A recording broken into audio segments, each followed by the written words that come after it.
start of a long 10-week wait before the start of the spring split. That's a lot of time for teams and players to be grinding their mechanics, their positioning, their rotation, their team plays. But what should they be working on actually?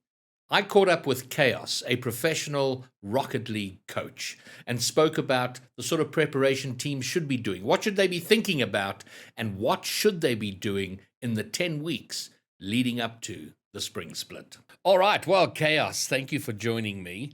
And we're going to be talking a bunch of things coaching, but let's talk about you to get things started off with. So, firstly, where are you joining us from? I'm from Belgium. Belgium. So, what do you in Belgium? You speak it's Flemish, right?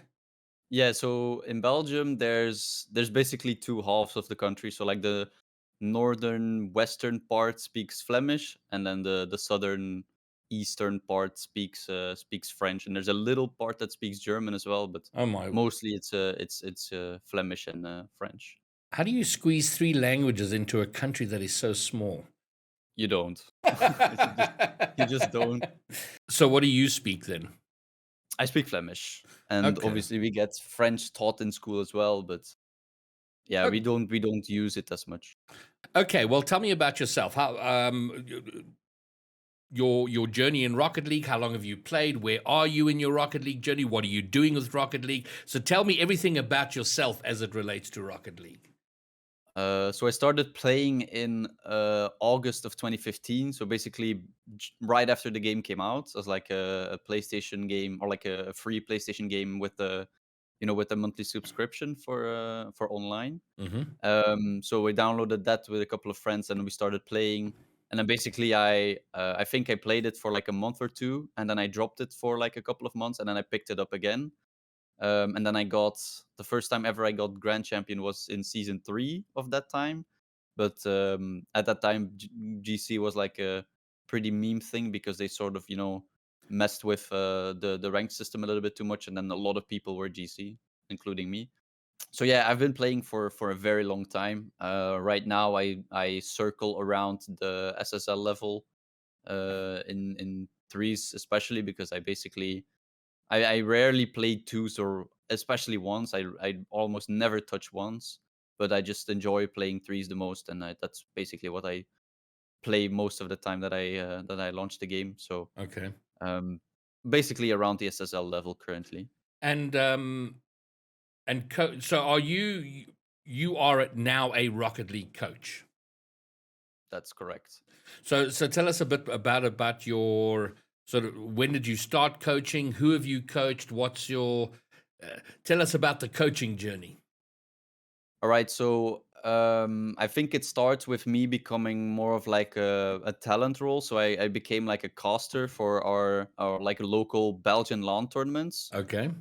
So I did that, and then I basically just recognized like, oh, I have a pretty good insight of the game, and then I started, helping players here and there, and then I thought to myself, okay, well, when coaching becomes a general thing, because at that point it wasn't really a thing yet. Yes. Like not even all of the like not even a lot of the higher RLCS teams had a coach at that point, so it wasn't really like like an implemented role yet. Yes. But I knew it. I knew it was going to be, since like I know that myself and probably a lot of other um, aspiring coaches at that point probably thought of themselves that they knew pretty well what was going on in the game and what could help teams to improve. Okay. So at that point, I just sort of transitioned over, and I think that was like early 2018 when I started actually coaching. And then I got some help from someone that was at that time the manager of the FC Barcelona roster, and he helped me get in contact with South American roster at that time that was Triple Trouble. They Oh were wow. um, they competed in season 8 in the LAN finals in Madrid, and that's a LAN that I actually attended. And so after that, I got in contact with them, and I coached them for I think 2 or 3 months. I should check my Wikipedia because I don't actually remember how long it was. Okay. But yeah, that was actually my first, general RLCS experience. Even though I mean, you could like you could quote RLCS, of course, but South American role at that point was still like sort of underdeveloped compared to NA and EU. Yes. But it was my first RLCS experience in that region. So yeah, but I did that. I had to learn some Portuguese comms because obviously they didn't communicate in English over there, and the time zone was pretty rough. But I worked around that. I helped those guys, and after a season, I made my switch to another team, which was at that time a roster in OCE with Express. So I went with them, and I did the spring. They had spring series, I think it was called. It Okay. was like like the last sort of big tournament right before RLCSX started. So I did that with them, and then I got an opportunity in the beginning of RLCSX for the fall split with Triple Trouble, which was my first EU RLCS team that I worked with. And then after a top 8 major finish, we split ways, and then I coached some teams here and there. But basically, since then, I haven't really gotten onto a big EU team. So Okay. I'm definitely looking to going into the last split of this season. I'm definitely looking to get back into where I think I belong, and where I can provide the most help and the most support to any top tier EU team that I can find. Okay. And then and how old are you, Kaz? I'm currently 22, just turned 22 in the beginning of January, Well, congrats. What date in January? the 6th. Oh my God, we share a birthday. For real? Are you also on the 6th? I turned 50 on the 6th of January. Damn, congratulations. um, and congratulations to you on reaching the big Thank you. milestone of 22. Yeah, it's huge. It's definitely gets you going. All right. Well, Chaos, the reason I wanted to chat with you is pretty much to extract a lot of free information. Mhm. Under the guise of letting you be on an interview and whatever, but it's really just to extract information for free. Um, Mhm. so I want to talk about coaching specifically for the SSA region. Mhm. And why I think it's relevant is because we are a developing we're a developing region. We didn't expect the announcement from Sarnix last year for SSA to be included as a region. So all the grinding that was happening in this region was pretty much, there wasn't really any purpose to it other than, to try and get as good as you can, but there wasn't something, a real goal to reach for. And then Mhm. almost out of the blue, we were now a region for RLCS, and that changed everything. Mhm. And a lot of players started grinding, and now we've had 2 splits, 6 regionals, and we've got 10 weeks before the next split. And a number of people have arrived as coaches for local teams. Probably the top Mhm. 4, 5, maybe top 6 teams have coaches. Um, and I've been talking to a number of players, doing interviews, getting a sense. And my feeling is that, well, I've been left with the idea that there isn't a real structured way to go about the coaching. And I might be wrong about that because I haven't delved deeply into it. But so I want to talk a little bit about that. But then I also, my thought is, we have brand new teams, particularly this last regional. We have young players coming in, and they've just been playing 6 mans and ranked and getting better that way. Mhm. But I'm hoping that this would provide some insight, like what should they be doing? And so we're going to talk about that. Brand new players into the scene who've had no coaching or any kind of professional guidance, and then maybe top Mhm. teams who've had a little bit of it and maybe what they should be doing. So that's to lay some groundwork as to why I wanted to have this conversation with you. So Mhm. I think let's talk about some of the top, like say the top 2, 3, 4 teams in SSA. They've come a long way already, just in the 5, 6 months since being included as a region. But what is involved in taking? And you've spent a bit of time with DNMK, so you have some sense of Mhm. where the skill level is at for SSA. But what is Mhm. involved and what is it going to take for those top teams to reach a point where they can compete at an EU level? I think it'll take time for sure, because obviously we had the opportunity to, grind and grind and grind for all of those tournaments for how many extra years? Like Mm, I guess 4 years or maybe 3 years, something like that. Because obviously you guys had the game mm, to grind, but there wasn't, like you say, any incentive to do so, other than maybe having fun or trying to get Grand Champ or SSL or whatever. But there was no, at least internationally, there was no incentive for South Africa to do that. Um, what I think is what it will take is, obviously, if you're a developing region, the benefit of being a developing region, I think, is, obviously you have all of these tournaments from EU and NA to watch, so you can see what works and what other teams and other regions do.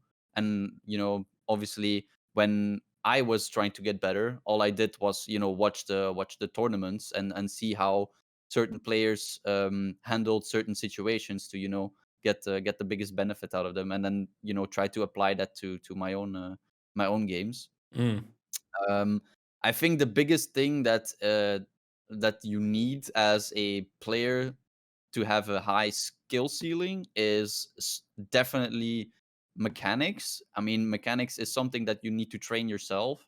You can't. I mean, a coach can teach you mechanics, but you have to master them yourself. mm. So that's always what is very what comes in very handy in going like with a coach, going into like a new team, is if you have a couple of players that have mechanics and a little bit of experience as well. Then I think that is one of the biggest benefits to coaching a team like that, is because when they have good mechanics, mostly they're a little bit younger, so younger players tend to learn quickest. And then you have also, the fact that if you're a coach, like, I'm 22, and if I go coach a team that consists of like 16 and 17-year-olds, I know that I will get respect, and I know that they will listen to me, um, because they're obviously trying to get better. But I think it will definitely take time. It'll take time to get to the same mechanical level as EU or NA, because if you look at certain players in EU and NA, they're just on a different level. Mm. So I think it'll definitely take time to catch up to that. But after that, when you caught up to that, you will also um, have caught up a little bit in what the strategies and stuff are, and is generally um, the better way to play the game. And Okay. then coaches can help you along that way. They can catch you up with those strategies, and you know that way to play the game. They can help you catch up with that a little bit quicker, and then the only thing you have to worry about is grinding, grinding, grinding to make sure that your mechanics can keep up. Okay. Um, So then let's take now two scenarios. If you were coaching mhm. um, one of the top four teams in SSA, what would your coaching look like? What would you actually do with them? What's your structure? What's your plan? What's your program? What does that coaching look like? I think first and foremost, it depends on how much the team scrims. I think a good amount of scrims per week can help, and obviously it's gonna be a little bit tougher because um, in EU you have a bunch of RLCS team. You have even a ton more of bubble teams that are trying to get into RLCS, or into the close qualifiers and stuff like that. So it's very generally it's easier in a bigger region like that to find scrims more consistently. So that could be a little bit of an issue on the South African side. I don't know if that's actually the case, but that could be. But what I would say is that if you want to, especially like you say, for top four teams like that, if you can scrim like I don't know, 10 hours a week, something like that. Have like 5 days where you have two scrims, something like Mm-hmm. that. I Mm-hmm. think that is like a general healthy amount of scrims. And then obviously, the coach will attend the scrims. You can. go into like a little bit of detail after the scrims for like a quick replay analysis if you want to check over like a quick um, a situation or something that went wrong and you want to talk about that real quick, then you can do that.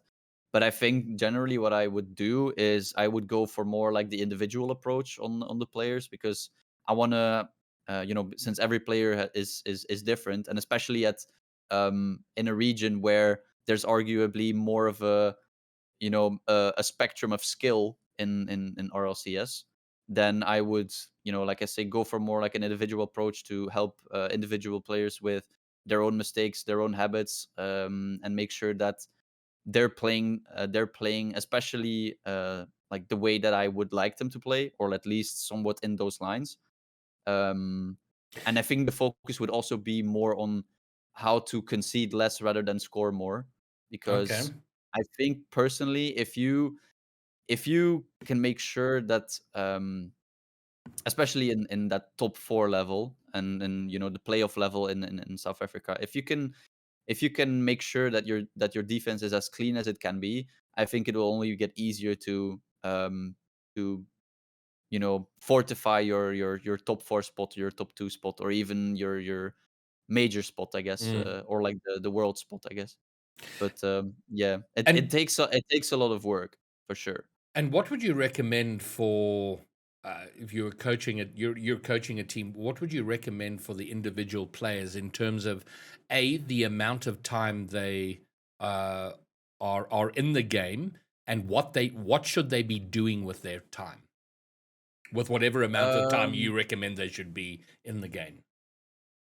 I mean, scrims itself is obviously a given. So a thing that EU players talk about a lot is their hours per 2 weeks. You have in Steam, you have the option to see how many hours you've had the game opened over 2 weeks, and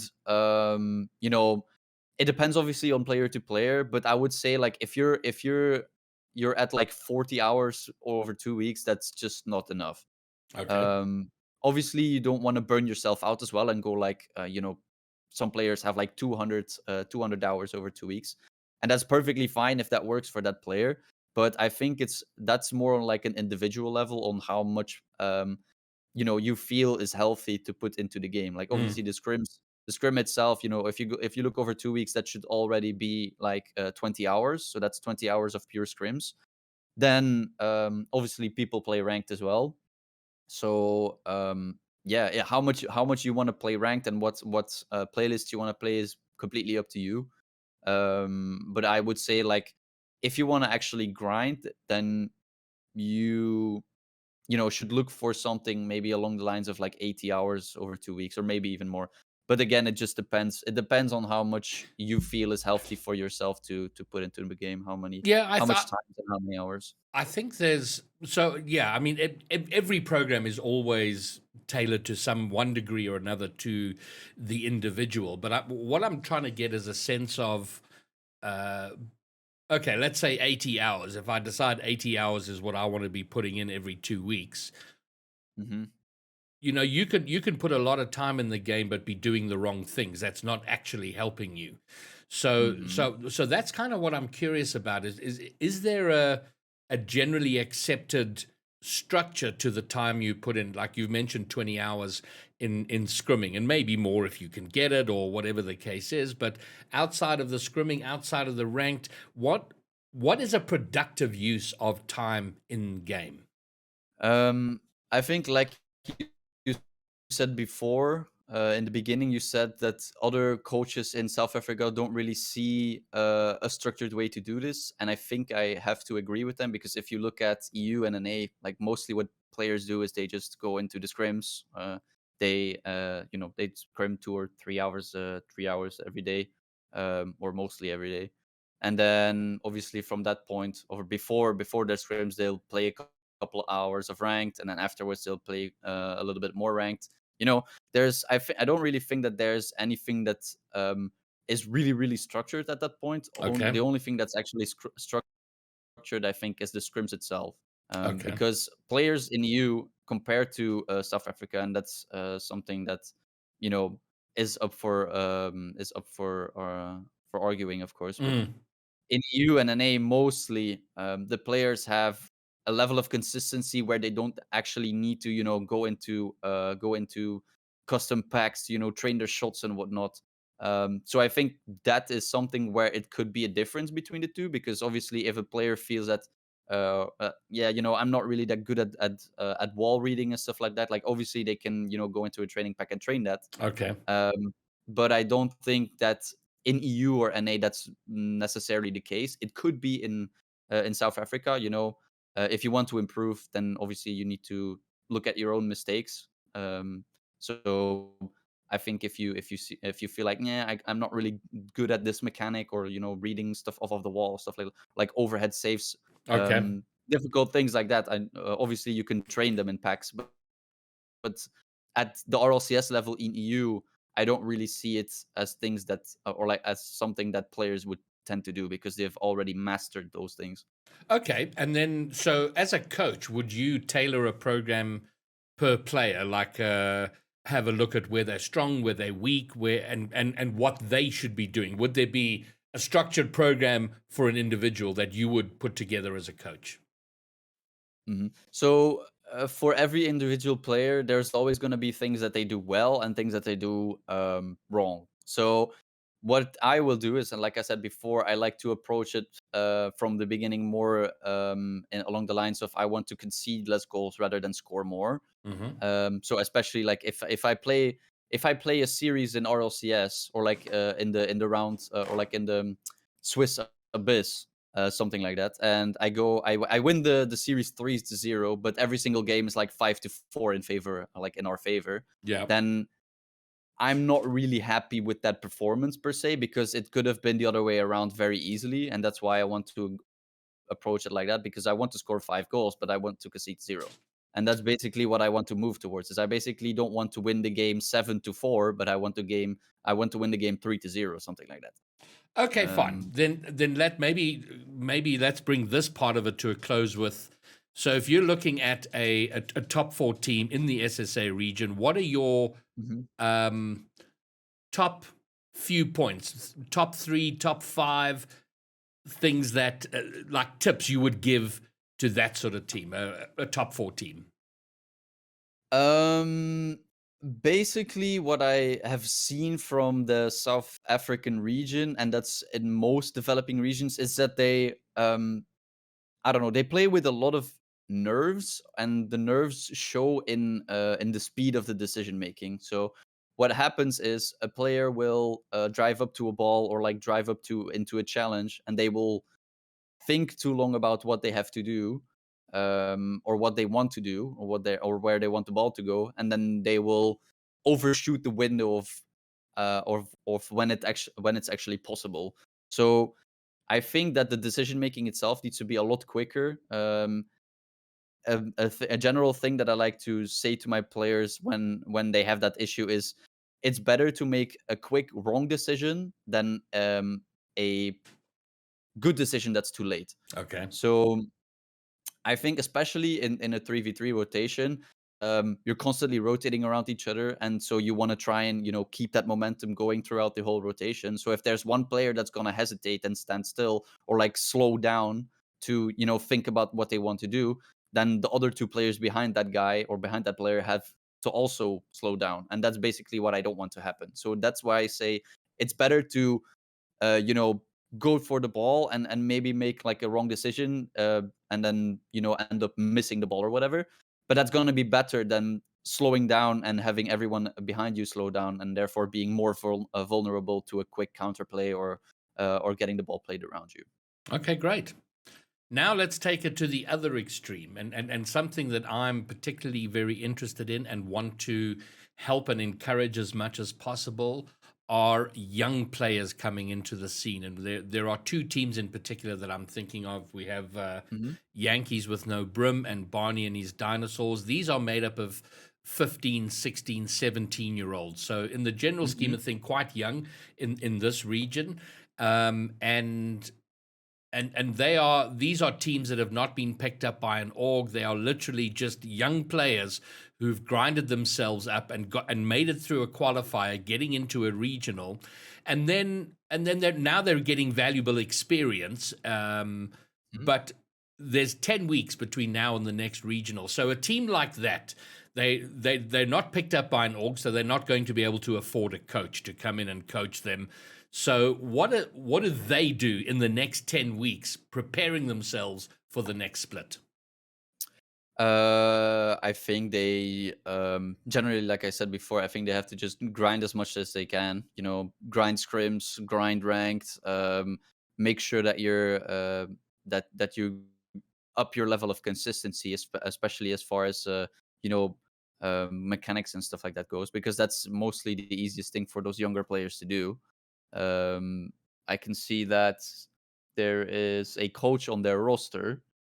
There is? uh, yeah, there's an English coach called Hayes on their roster on Wikipedia. I did But not know that.